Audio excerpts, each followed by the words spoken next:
Good morning. Well, today's video, it's aimed, I suppose, at the people that are new into hammock camping.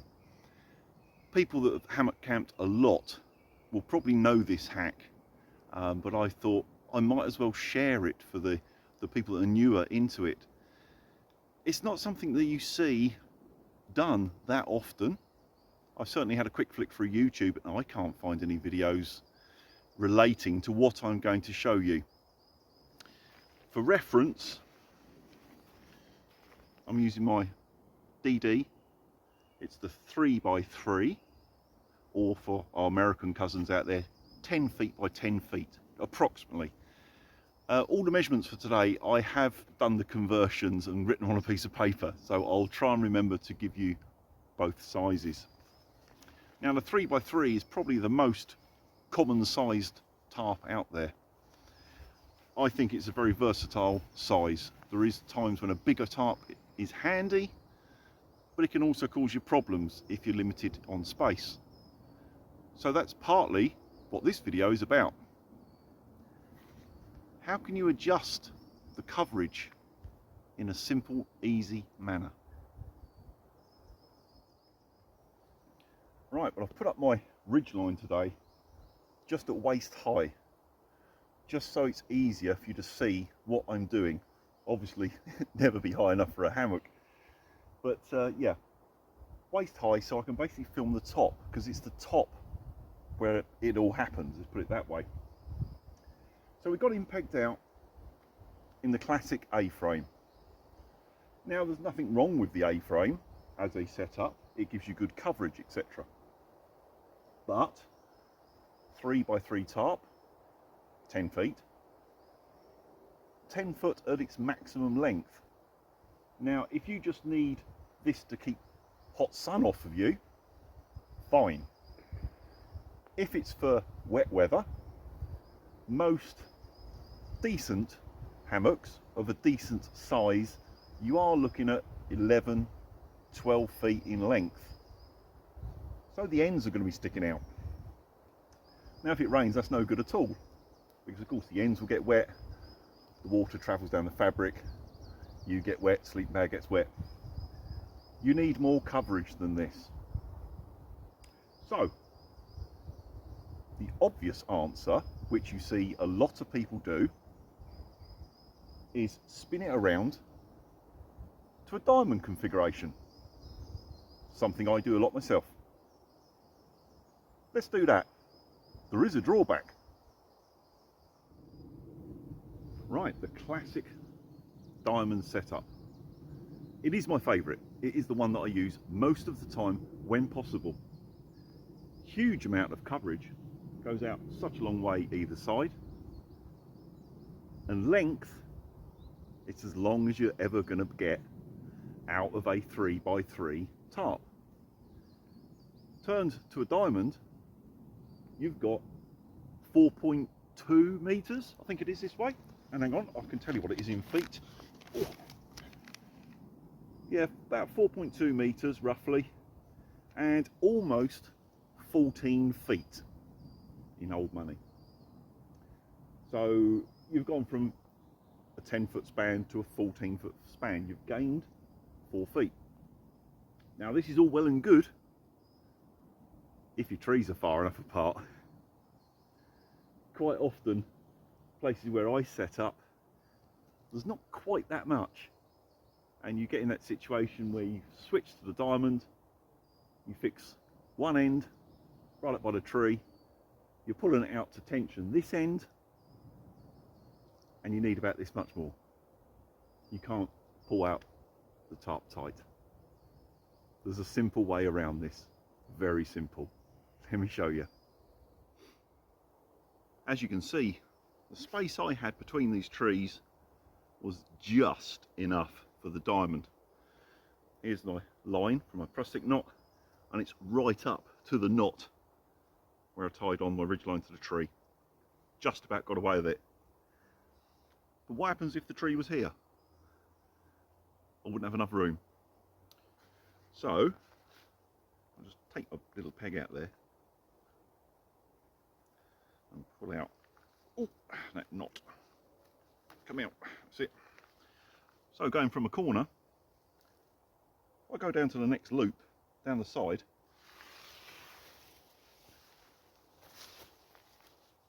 Let's bring him over.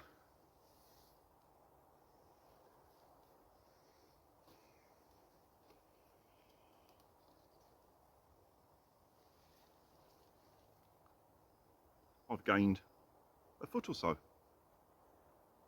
Simple as that.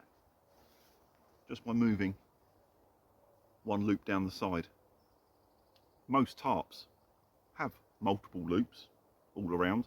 Of course it will differ from tarp to tarp, but most have, you know, the corners, they have a mid loop, and majority have then a loop halfway between the mid and the corner. That's what I've gone to here.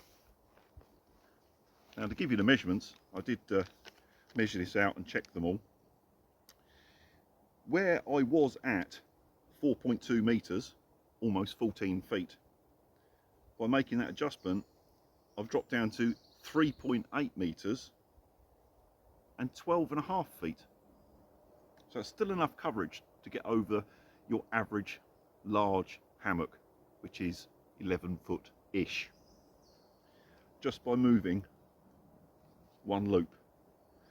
You can still peg it out by the corners, the same as you would, you know, a normal diamond. You'll have a flappy bit here. Does that matter? It's up to you. You can leave it loose, or what I do sometimes is I'll just run a bungee from that corner around the tree, just to keep it looking tidy. If you're still tight for space, you can drop it down further, but at the opposite end. Right, so I've skipped one loop here, gone one loop over. I'm now going to do the same thing the other end, but the only thing you have to do is go the opposite direction on the tarp. So you're sort of twisting it, for want of a better way to describe it.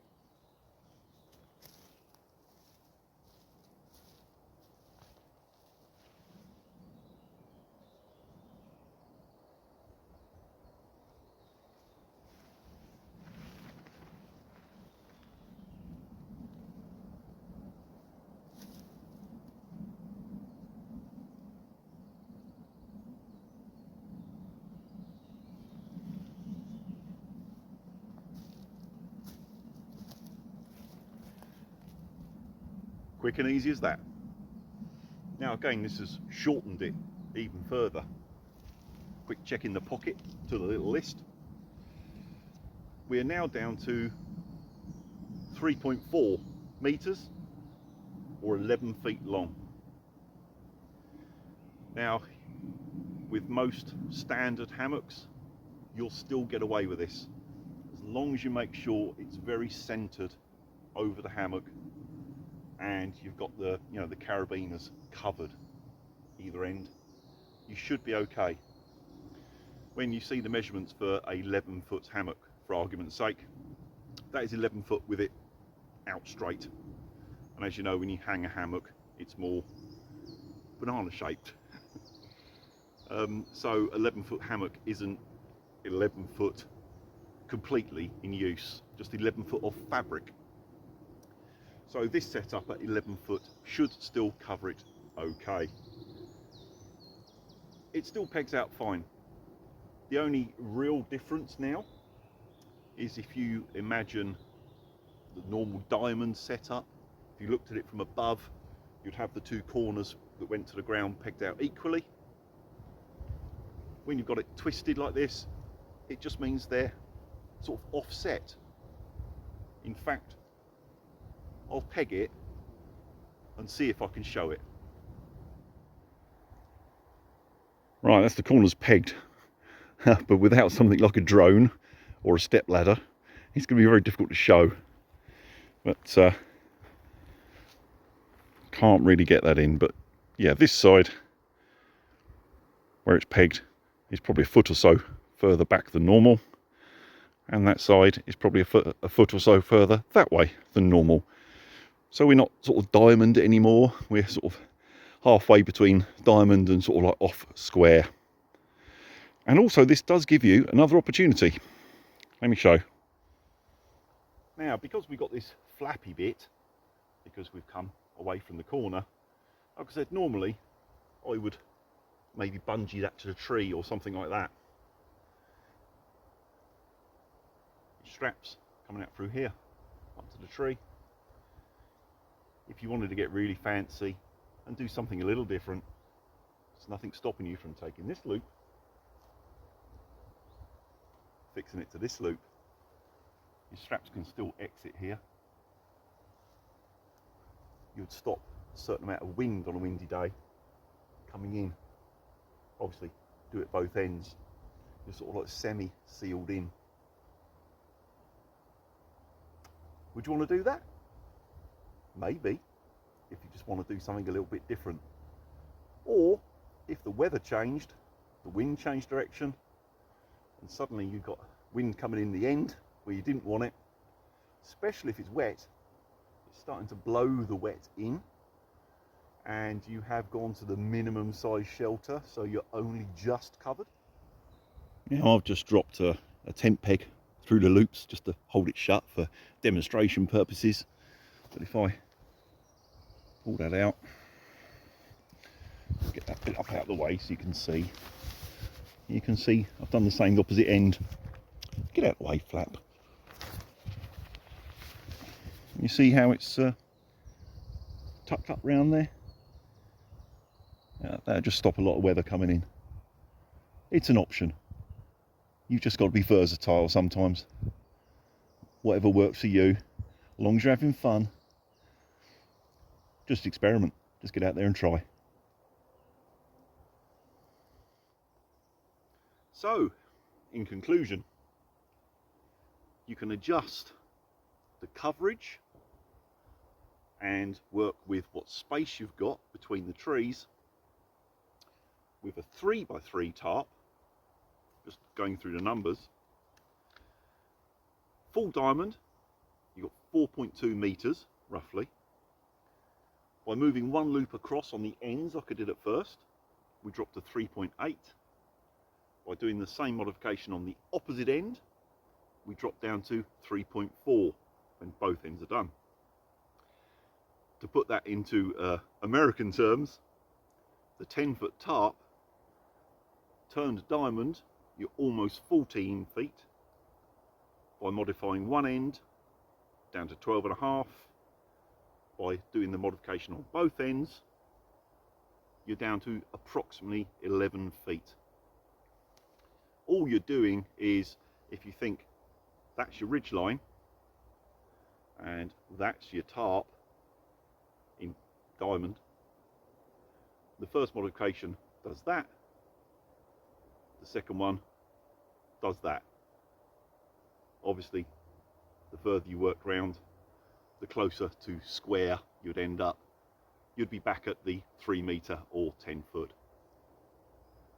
But I just thought it's something I would share. I'm sure experienced people that do a lot of hammock camping do this all the time.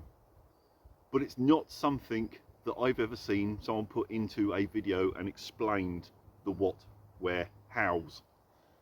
So just for the newer people out there that may be struggling sometimes when they're setting up and the tree gap is not quite right, we've all been there. You find the perfect location for your hammock, the perfect spacing to hang your hammock, and then your tarp doesn't quite work.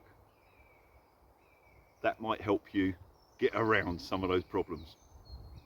Okay, thanks for watching, and I'll catch you on the next video.